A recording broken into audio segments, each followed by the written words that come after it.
hi cha ipu ipau he zan hi video hung ki upload na chunga gul chungchanga thung ki dong ding hin hi chi gul hi itabang ham tiang le ti ho hung ki do du hin loil gul tan lung se na azon chanin vet pi ki diwin jong green teamin tiang le phar sot lun dingin tun ka dong pan tau te pu zan ha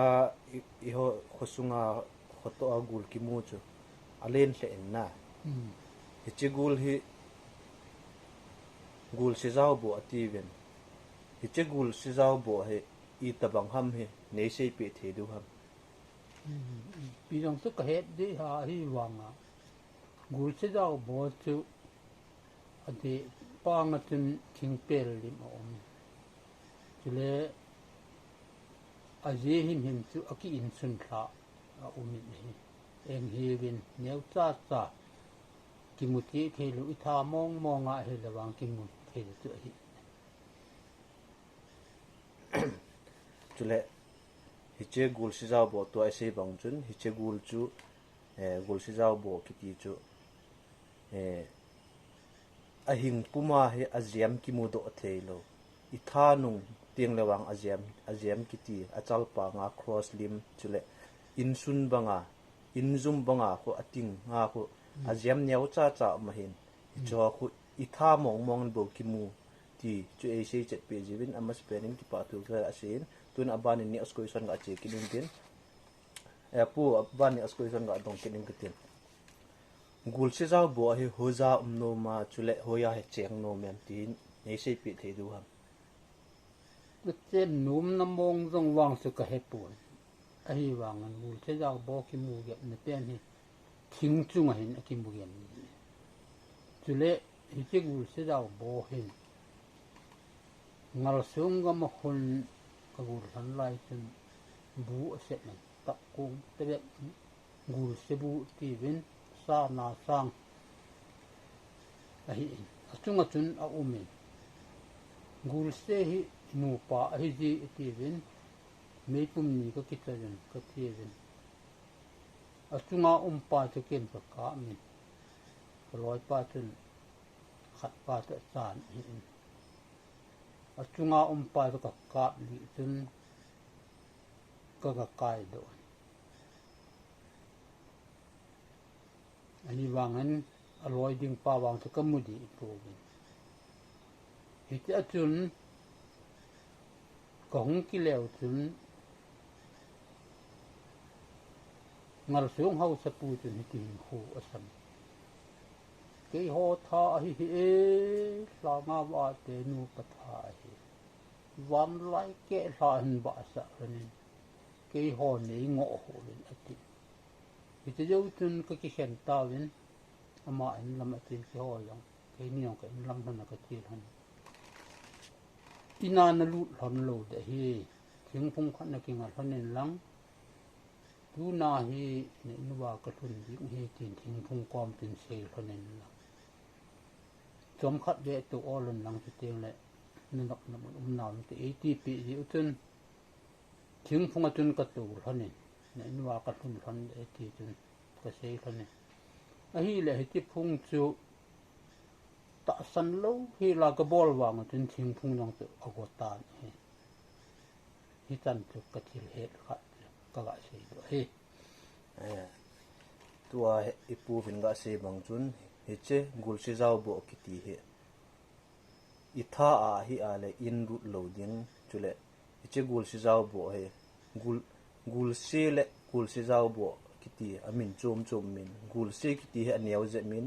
gul se zau bo ki ti he len jong a lenin sau jong a sa vin gul se le chi tha a le in rut lo ding hi pon gul si zau bo yong he itha a le in rut lo ding chule i na mun thing phungong chu i ge na mun a thi te ye ti yong chu e ga se pi ji bin no ki pa min teng le abanin ga dong ki na tin tu kha zona pe na dingin pu hi chigul ka thuja to ba le nang hin thu tâm pin na zain i khokieng jing wa jong gulin achua mi athi na ne he na hichi gulin mi hichi gul se zau bo en mi achu pa thu chu neo cha hong la ne ga se pi the du ham hichi gul se chu na ka wa sekul in chun alu ne ta pang hon a keng a pe pe chu wi cha ham ti a ga pe kha phan chun gul se chun a hin chu na hi le hichi gul se chu gul hi phat chun ta pang ho kit kop sau sau le gul ta lam ne a hi wang gul ta hung lut ki nin ye chun hichi ni khata chun aba pa men sekul in vel wat ne ti a tempo na chai ni kho hi ye chun ba bu phira sang pa khon ni te gul chu atha ne ye atu kiti ta kam a ka het hin chu le a sau lam jong chu cha atuli gul chu fit kul a ke ta fit ye la ke tam wang chu chan ka het tin the ten hi wang hi ti lam tang hi ne ta te sau ta jong hi thi hin chu le hi ti gul hi a sau chan a lui chana cha mi tu hi na te te hi ti wang hi ka het le ja chu le hi ti tu pa chu a gul chu than hi leo chun a gul chun a bu a chop do ki de hi a ti vin gul doi cho yo chun hi wang en la